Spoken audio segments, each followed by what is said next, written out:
Are you like most sales and other professionals who want to grow their wealth faster than what they are currently doing through their company 401k, even with that company match, the stock market, or just plain saving money? Would you sleep better at night if you had the financial freedom to be job optional in just 3 to 5 years through investing in real assets? Maybe you don't want to stop working, but wouldn't it be cool if you could retire a decade earlier than most? And do the traveling you and your family have planned for years while you're still young and can enjoy it? Let's face it, most busy professionals don't have the time or desire to take on more work outside of their W-2 to grow their wealth. On The Wealth Flow, each week we share the stories, the investments, and take a deep dive into the various asset classes that can deliver that accelerated growth to your portfolio passively. That's right, no extra work for you. Instead, we'll put your money to work. Learn what the 95% aren't talking about and join the top 5% of earners today on The Wealth Flow.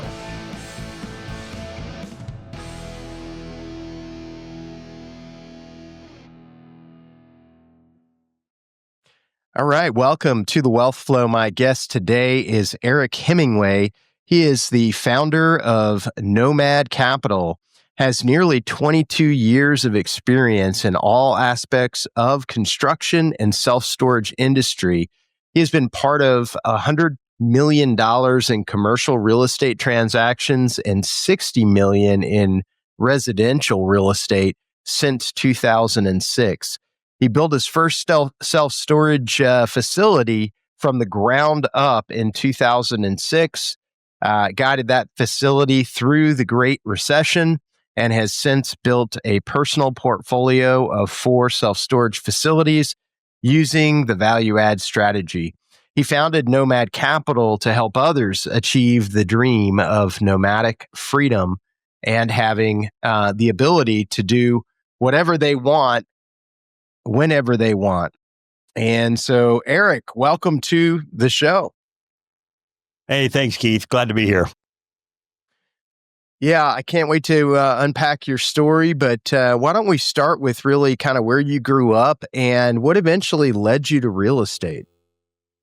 Yeah, so grew up in Arizona, moved to Phoenix when I was 3 years old, I think, my folks did.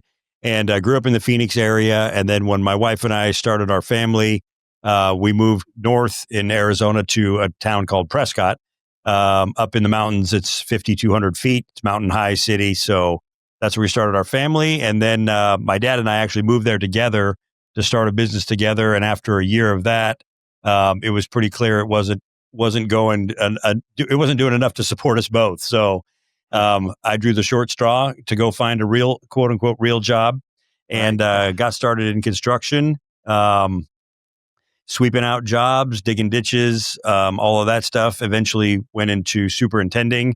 I did that for project management, and then did that for 6 years, and went on my own in 2001, got my contractor's license, started building specs, customs, and that's how I got in the construction industry. Really just, hunger. Hunger is a great motivator. Yeah, for sure. That's neat. So you really started on the construction side of things, first for, working for other people. And then, I was wondering because in your intro, it, had that you built a self-storage facility from the ground up. I'm thinking, that's not the typical path to self-storage, but... No, exactly. No. So I started building specs and customs in 2001. We were a big company. We were doing maybe 12 to 15 homes a year. After a few years of that, it was still evident I was trading time for dollars and trying to figure out some kind of residual income or passive income. And, back then it was like storage was kind of a new thing. It's still been around for a while, but it was something I wanted to explore. And found a piece of property and said, well, I'd done some smaller commercial projects and thought, well, let's try our hand at doing self-storage. Everybody says it's a cash cow, so let's find out.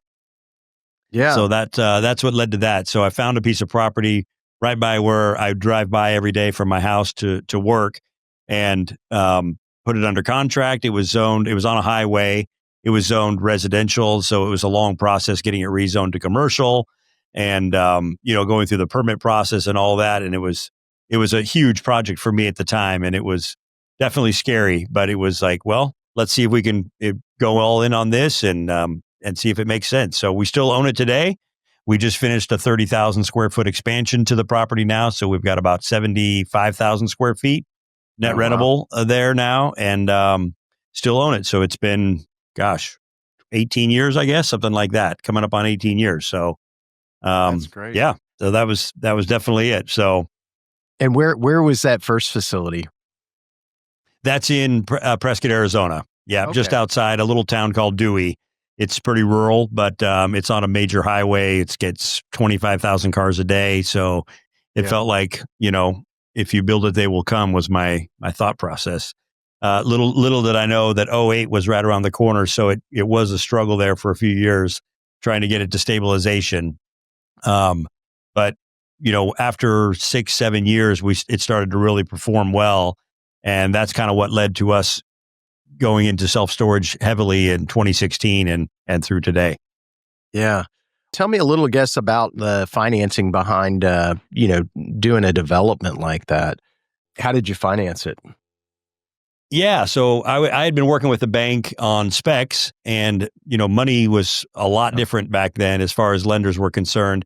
It was definitely more a relationship than it is these days. But I had a banker that I had financed several specs with, and I brought him a set of, preliminary plans and said, hey, what do you think about a self-storage? He's like, yeah, we'd probably be on board for that. I said, well, he goes like, what do you need for it? I said, I think we need about 1.8 million. That'll take out the land and the construction. He's like, yeah, we'll do that. It was literally a handshake. And he said, the rest were kind of details. And I think we had the loan closed in 45 days, something like that. And those are, what we refer to as the good old days in capital markets, because it's certainly more challenging these days. Yeah. Okay. And then, you had that one, you said it was a bit of a struggle for a little while. Was it a struggle getting it rented up during the Great Recession, or just things just seemed slow in general during that time? Or what was what was the struggle there? Yeah. It was just slow all over during those years, right? Like people weren't moving around and people were losing their houses. That certainly as terrible as that is, it helped some units fill up, but it just kind of floundered along for several years. It would be month over month. I would look at the reports. It would be like 12 people moved in, 11 people moved out. The next month was, 14 people in, 16 people out. It just kind of did this for several, probably 3 years there before it actually turned the corner. And by then it was, 20. So we had ran it for about a year and a half before the recession happened. It got to a point where at least we were, more or less breaking even, but there was not kicking off any cash flow. And then by 2011, 12, it's really started incrementally just growing. And by 13, 14, it was like, okay, now it's doing what it was supposed to do, 5 years ago. Right. And so that led us to like, we need to do more storage. So my son and I were doing fix and flips here in North Carolina. We had relocated here. And so we were doing fix and flips and thought, let's go back to the storage idea, because that is the one asset that's really doing well. And we need to do more of that. So that led to that decision for sure. Okay. And so then from there, you and your son invested in another facility, or did another one from the ground up? Or? Yeah. No, we did not. So we traveled abroad kind of during the recession. We left Arizona and did some international travel. And then when we came back to the U.S. and to North Carolina, we were doing like whatever was in front of us, basically, right? We were just doing fix and flips or renovations for other people. We were framing, sheetrocking, all that kind of stuff. And in 2016, we found, when we decided, all right, let's get back into storage. We found a building in Wilmington here that was an abandoned printing company, like a 30,000 square foot building that had been empty for 8 years, and thought, well, conversion looks like it might make sense. This is a great shell. It's priced right. And let's see if we can unpack that. So that was our first kind of foray into conversions, where we fell in love with that concept and back into self-storage. So we bought that building in 2016, renovated it through that year, and then opened it in 2017, and still have that one today as well. So that kind of led to the next one, where we bought another storage that somebody else had converted. We just basically bought, the existing business, and then we've done a ground up. We've done all different kinds of things. We've done ground up construction in Greensboro, but really kind of doubled down on the conversion aspect of storage. And that's kind of all we do now is kind of look for those buildings throughout the Southeast. So since then, we've grown to, North and South Carolina, Virginia, Georgia, and we've got our eye on Tennessee, but nothing, we don't have any properties over there yet. Okay. Now, on the conversion, since they're, all, as I'm imagining it anyway, it's all under one roof. How do you divide that out into individual storage? I guess just on the inside. I mean, are there hallways that the tenants go down to get to their storage unit, or what does that look like? Yeah, absolutely. So some of the projects we've done over the past few years is Kmart conversions. We've done 2 Kmart conversions. We just finished up a grocery store in Georgia, working on an old mill right now. We bought a 75,000 square foot building that was used as a soda bottling facility just outside of Charlotte. So anything that's like a big building. So typically if it's a commercial building, you've got tall ceilings, right? You've got 12 or 14 or 16-foot ceilings, and your storage units just go up 8 feet. So all your hallways and stuff kind of fit inside this big box, really. And we're doing climate control, so you're just doing air conditioning and heating, and there's just a wire mesh over the top of the units themselves, and then that airflow just goes through and climate control, controls the climate on the whole facility. Wow. Okay. Yeah, that's pretty neat. It sounds like you've done quite a few of those. What do you like about the conversion piece of it? And what does that what does that seem like it's been as far as an advantage? Well, we're general contractors, so that's one tool that we bring to the table that we love, because it's not daunting task for us to do it. And we do a deep dive as soon as we get a property under contract. What is it going to take? What is the sprinkler system like? Do we have to replace all the air conditioning units? We're able to kind of put together a budget that's pretty accurate on what it's going to take to convert it from big box retail to self-storage. And the best thing we love about it is they're typically in great locations, right? Because Kmart went to this corner for a reason. City has been built up around it. And these buildings are 30, 40, 60 years old. But as we know, nationwide, like, retail is a dying sector. There's just not a lot, and especially big box like that, like 85 to 100,000 square feet. Like, there's very, very few retailers that want that size. And even if they do, they want a very specific demographic. So these buildings are just kind of lost, forgotten. And we're able to buy them for what we feel is pennies on the dollar. Typically, we're paying between $12 and $18 a square foot. And for a construction guy, like that's a smoking deal, right? So you can't get the permits and pour the slab for that price. And here you've got a shell, you've got block walls, you've got a roof. Even if you replace the roof and replace all the air conditioning units, you're still, thousands of dollars ahead of trying to build that same property from scratch. Okay. That's interesting. And I guess and are all the storage units they all have lighting and stuff in them, or how is that set up? Yeah. So you've got a ceiling, and you've just got we convert everything to LED lights, so it's more energy efficient, keeps utility costs down, and then that light is just shining down over all of the units, right? So whether your door's open or not, and it's just an open ceiling. Essentially, it's just a wire mesh ceiling, so it's well lit. People feel safe. We cut in new doors, access doors. Everything's on keypads, cameras, and we put in all of that as well when we convert. So yeah, it ends up to be, a Class A product, and and we just got to repurpose a building that nobody else wanted, and it's in a great location, and now we're leasing up. Yeah.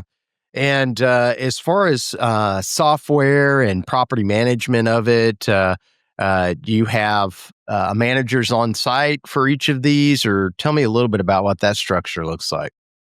Yeah, most of our properties do have a manager on site. We want to do that, especially through lease up, because we just don't want to, we just don't want to miss any tenant. We do have a couple sites that are managerless, or I guess contactless is more like it. Like there's nobody sitting at a desk all day, every day. So we use things like QR codes, kiosks, call centers. So we've got a system where if a manager is out and somebody calls the facility, the calls will roll over to another manager. Any manager can pick up that site on their computer. They could rent a unit over the phone, so that's kind of how we handle management. We manage all of our properties in-house. So we're really kind of fine tuning how we like to manage things. And it's great to be able to control things like price increases and when we increase and how often, and just like to be able to be really granular about how we manage the assets. And what do you think is kind of the most, I don't know, on those, on the self-storage, as far as getting it leased up quickly, is there a web presence that's needed, or are most people seeing this as they're driving by, or what is kind of the draw to get folks in? Yeah, it's definitely a combination of both. Storage is one of those. It's a funny business because you can advertise all you want, but if somebody doesn't need storage right now, it's not like they're going to run out and say, "Hey, I just saw this. I got this flyer in the mail. I really need a 10 by 10. So let's go out and rent one." But you want to be, top of mind when they do need it. They're like, "Oh yeah, we're going to move. There's that storage place over on Riverside. Like, let's go rent a unit or whatever." So definitely Google. Most people find storage through Google. So we establish a Google presence before we open the doors. You can do coming soon on Google. So we're definitely attentive to that. And then, typically, like I mentioned, these properties are on great locations. So they've already gotten a high traffic count there, and it's just a matter of great signage. Then, of course, when we hit a new market, one of the first things we do is we join the Chamber of Commerce. We do a grand opening. And we task our managers while it's, quote unquote, slower during lease up. We just open the doors. We task them with kind of reaching out to local businesses, take a dozen donuts to the tool rental yard, buy a couple pizzas for a realty office. And then, just kind of reaching out, spending our advertising budget on just those face-to-face meetings. And that way it's not just a nameless, faceless REIT that they're going to rent from. It's they can actually put a person's face to it and like, "Oh, hey, Jen was by here. Like, we should really, as soon as storage comes up, they're like, 'Oh, you need to go talk to Jen over at City Storage.' Like, they're great. Like, that's where you want to go." So it's a combination of all those things, but it's definitely we feel like kind of guerrilla style marketing, very grassroots. But I think it's effective because most of our markets are in tertiary markets. We're not in the big cities. Typically we're in, secondary cities or, kind of adjacent cities to bigger towns. So, that approach seems to really be working well for us. So. Okay. And let me just see if I can get clarification on the kind of the structure. You said the ceiling on these is like a wire mesh. That's the ceiling of the actual unit itself. So like there's a wire mesh there. That way it allows you to, I guess have heating and cooling, but also lighting that just kind of shines through that. Yep. Okay. Exactly. And, yeah. Yep. And on the heating and cooling side, then, do you lower the ceiling of the building itself in order to not heat and cool the entire building, or is it just with the existing? In other words, are you doing anything to the heating and AC units, or are you just kind of utilizing what's already there? Typically, we'll replace all of the AC because we want to start from scratch and just have warranties. Like, this is the time to do it. We don't want to try to band-aid something and then have to replace a unit for $10,000 in a year. We'd rather just replace all the AC. So we put it typically where the old AC was. It's just a unit swap out in some cases. We don't need to really do duct work because the air is just going to kind of blow through the whole building. So you've got your return and supply right up there in the ceiling. I mean, these are big buildings. So, 100,000 square feet takes, oh gosh, whatever, 80 tons of AC. So it's typically 10 AC units, 10 5-ton units on the roof. And then, that's just lumped into our conversion cost. Okay. And as far as operating it that way, that's pretty standard. I mean, I guess you don't have anything to compare it to. Do you have like any others that that aren't necessarily the conversion? I guess your first couple were. First one. First one is like a traditional drive up and non-climate controlled. It's in northern Arizona, so it's pretty mild compared to like Phoenix. The temperatures don't get too crazy, and it's very dry there, so we're not fighting humidity.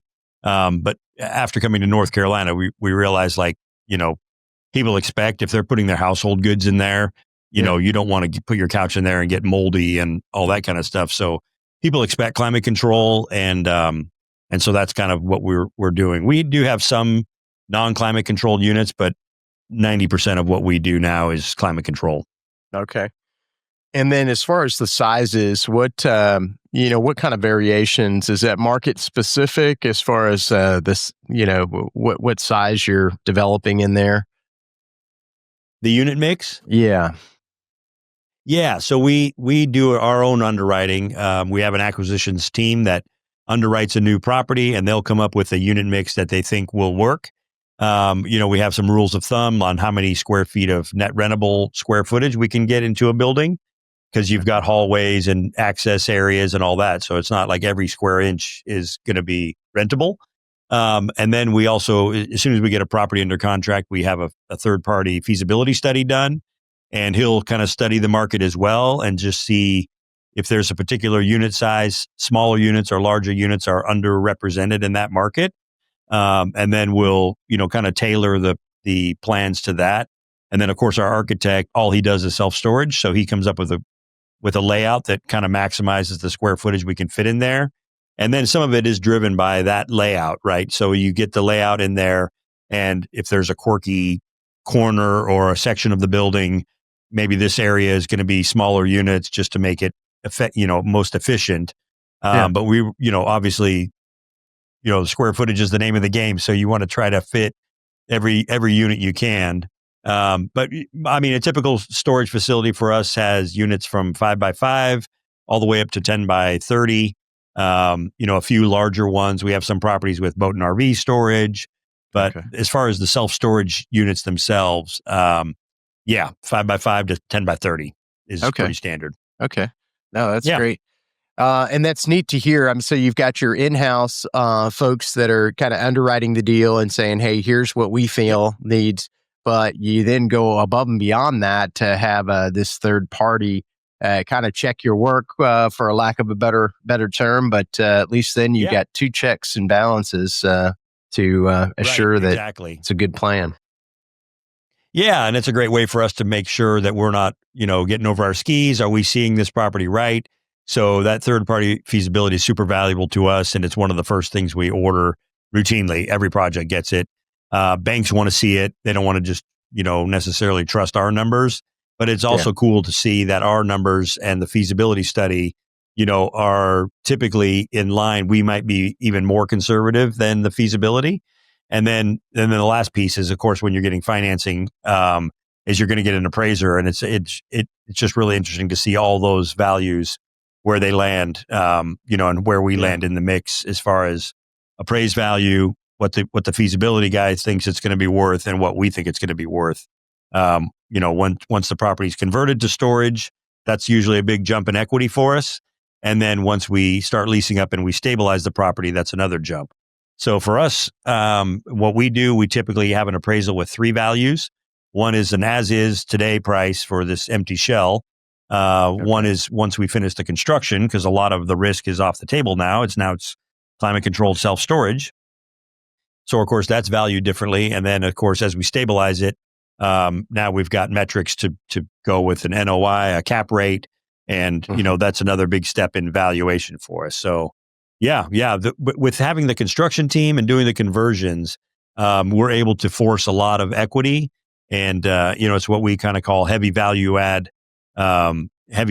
constructions for us, and it's great because we're able to add a lot of value in a short amount of time, and that's all because of this system that we're using. And this is all goes back to our investors, right? We're raising capital to do these deals, and so we're able to create a lot of equity for our investors, for us, and make sure the projects are really stable. And what is your typical hold period, if there is a typical one? I mean, when you're advertising these to the investors, what are you usually saying the period is going to be for the hold? Yeah, most of our projects are 5-year holds. We do have some that are 10-year holds, targeted, and then we're actually looking at probably expanding that. We would like to move towards more like legacy style properties where we keep them for 15, 20 years, because of the way we build the model out is investors should be able to, we have so much equity on the project that typically when we finish the conversion, we're sitting at about a 45% loan to value ratio. And then when we stabilize the asset, we're in the low 30s, right? So we're like 33, 35% loan to value. So after 5 years of operating it, we can refinance even at 55%, very conservative. And then we can pay back investors all of their capital, get them, their return on their capital, return of their capital. And then, some groups will basically buy the investors out, but we leave our investors in. And so then from that point on, it's just infinite returns because they're made whole. They got their return, they got their money back, and maybe they'll come in on the next deal with us. But now they're just enjoying the cash flow for the next, who knows, 5 years, 10 years. And in another 5 years, we might refinance again. And then everybody gets another payout, and we keep on cash flowing. So that's the point of it. Yeah, that's great. That's great. So tell me about the portfolio or where you've bought so far. Has that been primarily in North Carolina and Arizona, or are you in other states?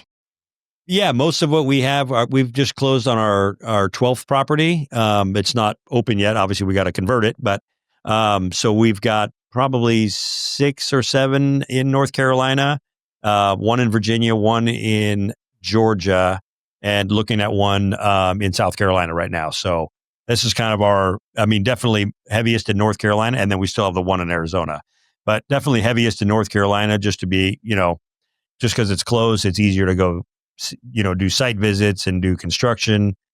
We have, our construction team has a project manager, director of construction, superintendents, and those are kind of, one of them is based in Greensboro, which is near a lot of our projects. But that way we run the operations from here, Wilmington.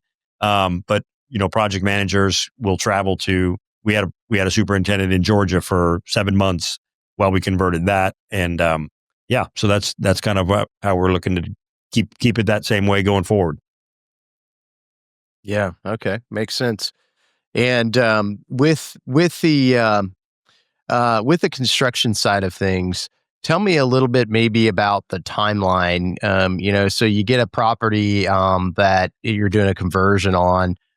You're working with your team, up to closing, and then then you start construction. How long does it take to do the renovations? And again, I know probably project by project it varies, but Yeah. I'm sure you guys have it dialed in to be able to make it happen a little quicker. So. Yes. Yeah. That's always a challenge. I mean, it's been a real challenge the last couple of years just with construction. We were building all through, COVID and the years after when steel was hard to get, air conditioning units were hard to get, electrical supplies were hard to get. So we've definitely been ironing that runway, improving on that runway. For us, it's typically 10 to 12 months is our typical conversion time. And just for comparison, like if we were going to do a ground up construction, if you bought a piece of property and said, I'm going to put storage here, and it's just closed on it today without, starting your entitlements and permitting and plans, it could easily be 12 to 14 months before you even put a shovel in the ground. And then you're going to go ground Yeah. up. So it's another 14 to 16 months to build. And then you're starting your lease up. So you could easily be, from the day you close, it could be 24 to 30 months before you're renting units. And if it's a sizable project, that's a 2-year lease up. So you're a good 4 years away from cash flow, from the day you close. And that whole timeline gets shortened way up when we buy a building that's already existing. It's a much lighter lift as far as permitting. It's really a conversion, maybe a change of use to a municipality. And then we're off to the races. We go in there and demo everything out. We'll go in and paint the whole inside of the building, freshen it up, paint the floors, paint the ceiling. We like to do black on the ceiling, just really looks clean and modern. And then, we start getting subs in there, air conditioning, electrical, what have you. And then the actual storage units themselves are typically towards the end of the project, the last 90 days of the project. We'll do the storage units and then low voltage cameras, kind of wrap up things, the office and what have you. And then we're open. Okay. And do any of your facilities do anything beyond the storage itself? I know a lot of storage places, have supplies, they have rentals like U-Haul rentals or any of that. Is there anything there that seems to be a good ancillary business for it? Yeah, there's a few things we do. We do tenant insurance or tenant protection plans rather for all of our facilities. So that's a little side revenue stream for us. We are experimenting with U-Haul rentals and Penske rentals at a couple locations. We've done moving supplies. It's marginal. I mean, it's a little something, but we would like to move the model towards not having a manager on site. So we don't really want to focus too heavily. We don't want to pay a manager to sit there and sell a few boxes and rolls of tape a day, For sure. So it's not a big focus of ours, but it certainly is. The U-Haul looks like it might be promising just because it also kind of pairs well with renting units. As soon as they rent a truck there, chances are obviously they're moving, and the hope is that they're going to need storage at one end of the move or the other. So that seems to be the most natural fit for us. Okay. And then as far as the units itself, if somebody wants to rent one, from one of your facilities, they go online. Can they actually rent it right there on their cell phone, or do they need to go in, Sure. or Yeah. what does that look? No, you can rent it from our website. You can rent directly there. You can, all of our facilities have QR codes on the doors for weekends or nights or whatever. It takes less than 10 minutes. You scan the QR code, you can rent. I mean, everyone pretty much has a kiosk in their pocket, right? I mean, it's just that simple. You scan the QR code, it takes you right to our website. You can rent a unit from your phone, and then the software will generate a code, and there you go. You're into the facility and you're moving in. So it's a great way to, COVID kind of trained everybody in the world to use QR codes. For sure. And so that was super helpful for storage. Of course, we do, we have managers. Some people like to see the unit they're actually going to rent. Some people want to wander around the facility and pick where they want their unit. So we're happy to accommodate that as well. So that's kind of some of the things we've done. But there's a large portion of the people that are like, who cares? I need a 10 by 15. I already know what size I need. I just moved from there, from wherever, Florida. So I know I need a 10 by 15. I'll just rent it online. As soon as I get to town, I'll move in, and we have plenty of that as well. Yeah, that's great. That's great. And you said your property management you do inside. What kind of software do you use for managing? I'm sure I know at least in the mobile home business we use Rent Manager, but what do you use for your facilities? We use a software called SiteLink. It's one of the biggest out there. It's not the cheapest, but it is the most robust as far as reporting. So we really like to track, how long our tenants have been there. When have we raised rent last? It has a lot of built-in tools like revenue management. It integrates with a lot of third-party apps like texting, so our managers can text tenants. Texts get open way more than emails if somebody's late on their rent. You can incorporate your state's lease in there so they can DocuSign it. There's just a lot of great features about SiteLink that we like. And it's what we've been using since 2006. So we're pretty used to that platform. But yeah, there's a handful of software out there. There's some new players on the market that look look exciting. Looks like they've got some cool features. But for right now, that's what we're using. Okay. All right. Sounds good.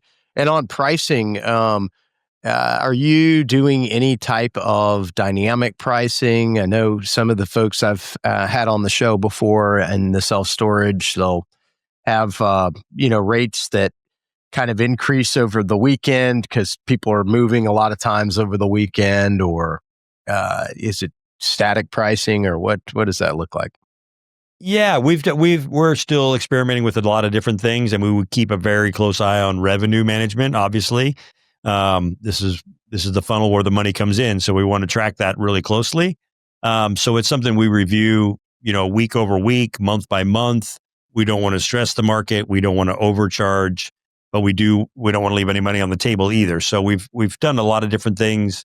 We've done the teaser rates to get you moved in, get new tenants moved in, what a lot of the REITs are doing now.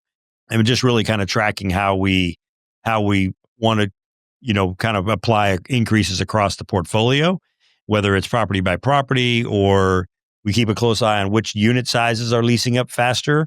It's been interesting to watch, like, which markets a lot of the bigger units go quick, 10 by 30s, 10 by 25s, and the smaller units don't get rented up as quickly. But other markets, everybody wants the small ones. We can't rent enough 5 by 5s. So it's just something we're constantly, our asset managers are tracking. We have weekly meetings about asset management and what pivots we need to make. So it's definitely something we keep a close eye on. Yeah, that's great. That's very, very interesting for sure. And it's a neat model to do the conversions. I mean, it makes a ton of sense. Like you're saying, just shortens the time frame to have a facility, and quite honestly, having that big of an opportunity to have the climate control seems like a win for sure. What are some things maybe, Eric, about self storage that you want the audience to know? I know oftentimes each asset class has kind of its unique things. Is there something about self-storage that maybe you didn't realize until you got into it that would be good for the audience to know? Yeah, the one of the things I like about it is you don't have, I've always been interested in commercial real estate. But one thing I like about self-storage is you typically have, 400 or 500 tenants. And where if you own a shopping center or even a commercial warehouse or office space with a big anchor tenant, all your eggs are in one basket, and you have a grocery anchor tenant that moves out. Now all of a sudden your strip mall is 75% vacant. And with the self-storage, you've got 400 tenants that you could lose a few, and it's not going to massively impact the bottom line. So I always like that about storage. And I like the fact that typically most of our properties are not leased, as far as the tenant has a year lease. Everything is month by month. So that's great for the tenant. They don't want to feel like they're under a contract. But the advantage for us is we can also raise prices as the market dictates.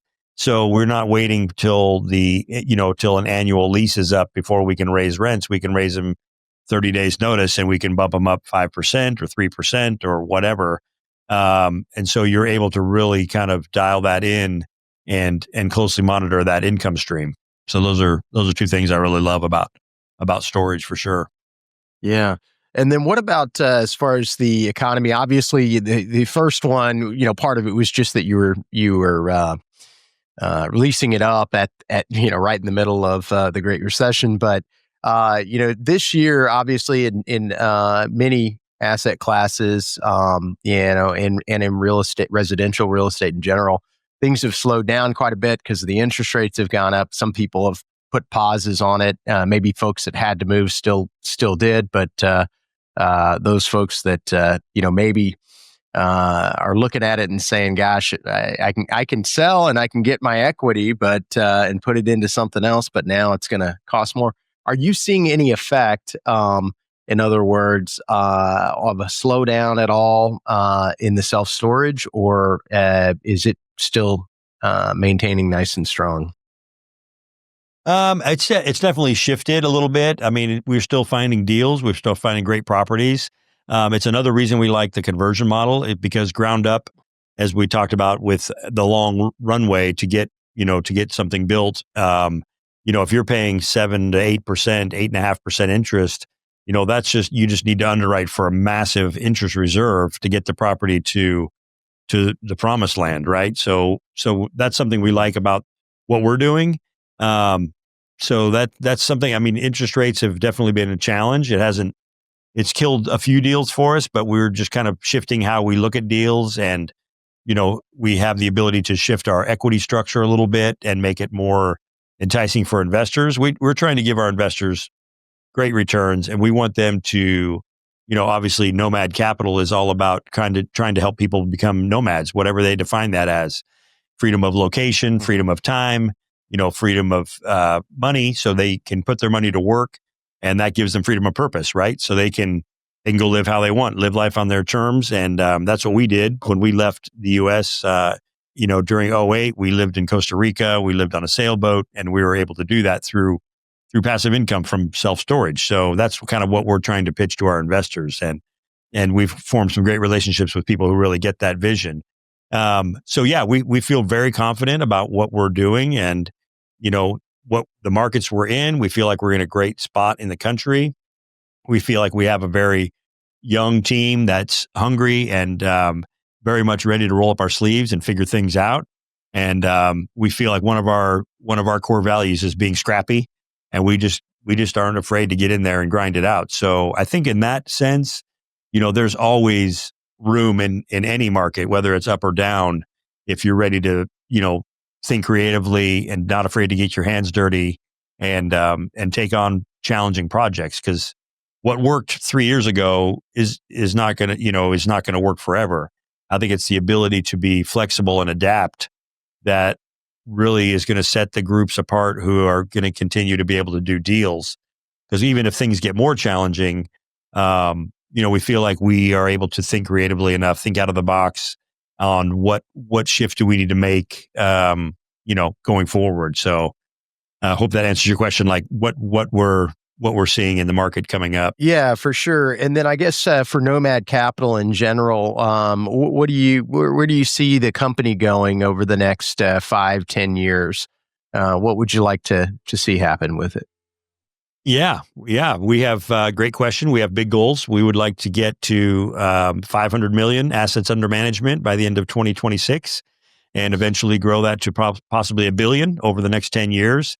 And we recognize that it might be a challenge to do all that with self-storage, but we feel like we're really learning the skills on this heavy value add, bringing in the construction component. Maybe it's going to be converting office to multifamily, or an old mill to a multifamily, or shifting asset classes, whatever that might look like. But we're excited. I think there's going to be, I see a long runway for opportunity in this country, and especially the part of the country we're in. People love the Southeast, great weather. It's just a great place to be. So we've obviously seen a huge influx of people since COVID, West Coast or the Northeast. And so we're excited to see where we go, but we know we have big goals, but we're just really feel like we're, I guess in the toddler stage, learning to walk before we can run. But we feel like we have the team in place that we can scale, and we're excited. Yeah, that's great. And love the concept of the nomad and just being able to have that freedom of time and being able to have the financial freedom to live on a sailboat. Gosh, that's pretty cool. It was incredible. Yeah.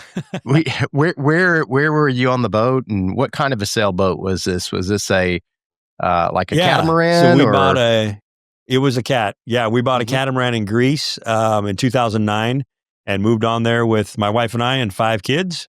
And we're from Arizona, right? So we have no sailing experience to speak of. And we thought we were going to stay on the boat for 1 year, sail around a few Greek islands and sell it. and we ended up being on the boat for 3.5 years. We had a baby in Israel. We sailed all through the Mediterranean, went to 25 countries, sailed across the Atlantic, and up through the Caribbean, back to the U.S. So that's how we wound up in North Carolina. And that's why it's nomad capital. We did it. We were nomads, and so that's the tribe we're building. That's fantastic. That's really neat. Let me, Erik, if you could maybe tell the audience how they could find out more about you, if they'd like to get on your newsletter, maybe learn how to invest with you. Yeah, absolutely. Our website is obviously the easiest way. It's nomadcapital.us. And you can get onto our investor list there. There is a portal to go to Invest Next. You can build a profile there. You can see our deals that we have coming up. We're in the middle of a fund right now. So we're raising capital for that. You can definitely schedule a call there, talk to one of us about what we've got going on. And we're excited about what the future holds. So there you go. Yeah, appreciate that, Erik. I've got a couple more questions for you. I guess Sure. beyond real estate and beyond maybe the traveling and sailing. When you're not busy working, what do you like to do? I like to ride a bike, so I ride a street bike, like a bicycle. I ride to a lake that's in town here, and I'd like to do that several days a week. So it's a great time to, kind of tune out, put the AirPods on, listen to a podcast or tunes, and I do that pretty regularly. So that's kind of my time, and play racquetball with my boys. We go golf. We've got a golf simulator here in the office. We got beer on tap. Wilmington's got probably 25 breweries, so there's no shortage of cool places to go hang out. So a lot of hangout time. And we've got a boat that is, because we're surrounded by water. So it's a little runaround boat that we go cruise around in the summer and hang out on the beach and just live life. There you go. That's awesome. All right. I have a couple more questions. I've really enjoyed our time together, Erik, and just really enjoyed your perspective on self-storage and some of the things that you guys are doing differently, which I think is really neat. That said, I ask every guest what advice you could give somebody who maybe is just starting their investment journey. As just a real estate investor in general? Yeah, just a real estate investor in general. I would say probably the biggest piece is just education, because it's going to all seem new and daunting at first. What's a cap rate? What's debt service coverage ratios mean? Loan to value, all these kind of things. I think education is huge to get at least your feet wet. And I don't know if there's a right or wrong place to start. I think it's just a matter of whether you start or not, right? Because you can talk yourself in and out of things. So whether it's a single family rental, a duplex, if you want a house hack, do the BRRRR strategy, buy and renovate. There's just so many different ways in real estate. If you're not, quote unquote, brave enough to go on your own, I think joining a group like us, like an investor group that already is doing the hard part, and you want to just kind of be an armchair quarterback and watch the process. We send out monthly updates to our investors, showing them where the progress is at. I know a lot of them really connect with, hey, I own a small piece of this self-storage property in Burlington, North Carolina. And it's a great feeling. They're in self-storage, right? And they don't have to swing a hammer. They don't have to sweep out a unit, but they are still part of it, and they're watching their money work. So even a small investment in a syndication group is a great way to start. So there's so many ways, I think, in real estate now more than ever. So that's what my suggestion would be. First, education, and then just get in. Yeah, for sure. No, I think that's great advice. I think oftentimes people, when they think of real estate, they think of, dealing with tenants and, personally owning the properties. And there's those are all the most difficult ways to get in, just joining with a group that's doing it, is the easiest way. So. Yeah, exactly. Well, it's funny because our minds typically, most people's minds typically go to the worst case scenario. Like, yeah, I could get into real estate, but then I'm going to be changing a toilet. Saturday night at 2 a.m. Right. Is that ever going to happen? Probably not. Right. But it goes to the worst asset class, worst situation, worst everything. And I think our minds do that because then it's easier to talk ourselves out of it. Like, that sounds like a mess. Like, I'm not doing that. So, but there's certainly easier ways to get into real estate. And, we feel like we do as good as anybody is trying to make it as white glove service for our investors as possible. Literally jump into a deal and then watch it happen. Yeah, sounds good. How about a book recommendation? Anything that you've read? It doesn't necessarily have to be real estate related, just something that you read recently that was impactful.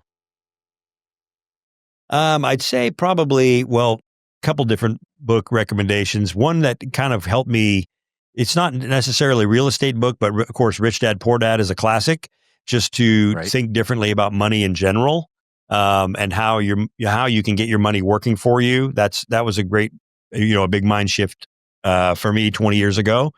Similar to the 4-Hour Work Week, that was a great book as far as thinking differently. Yeah. Millionaire Real Estate Investor by Gary Keller, fantastic book. Just really walks through the steps and breaks it down how to build a network if you're going to be an active investor, right? So that would be a book I would recommend for that. And then as far as just a general business book, not necessarily real estate, is Gino Wickman's Traction, which we implemented that when we started Nomad Capital 2.5 years ago, and just have gone through the EOS, Entrepreneurial Operating System, kind of page by page. And it's been a fantastic resource for us, and just really helps you to focus more on your business than in your business, thinking bigger, thinking longer term, kind of thinking what path you're on and what does this look like 12 months, 3 years, 5 years, et cetera. So those are some of the books I would recommend to start with if you haven't read any of those. Fantastic. All right. Well, thank you so much, Erik. Enjoyed our time together, and I think we'll call it a show.